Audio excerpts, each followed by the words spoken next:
লক্ষ্মীপুর উত্তরাঞ্চলীয় তথা রামগঞ্জবাসী সবার উদ্দেশ্যে একটি গুরুত্বপূর্ণ কথা, সেটা হচ্ছে রামগঞ্জ হাজীগঞ্জ বায়া হয়ে কচুয়া গরিপুরে যে সড়কটি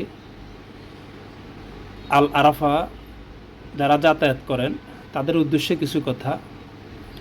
সেটা হচ্ছে এখানে আল আরাফার কোনো দোষ নেই, কিন্তু বিষয়টা হচ্ছে ওই সড়কটি এখনও যে বড় গাড়ির জন্য চলাচলের জন্য উপযোগী হয় নাই, কারণ রাস্তাটা অনেক আঁকাবাঁকা, এত পরিমাণ গোঁজ যেটা বলার বাহিরে। প্রতিটি মুহূর্ত খুব আমার কাছে রিস্ক মনে হয়েছে।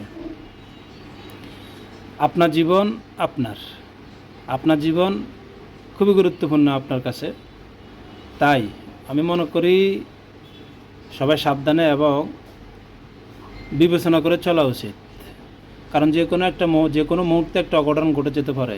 এত রিস্কি একটা রাস্তা এবং সড়ক, তাই এই রাস্তা যারা যাতায়াত করবেন তারা অবশ্যই বুঝে শুনে যাতায়াত করবেন। ছোটো গাড়ি হলে ঠিক আছে, সেটা সমস্যা না, তবে বড় গাড়ির জন্য মোটেও উপযোগী সড়ক নয় এটা।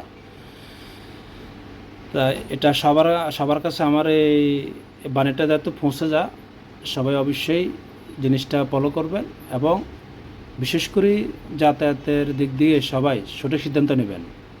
আসসালামু আলাইকুম রহমতুল্লাহ।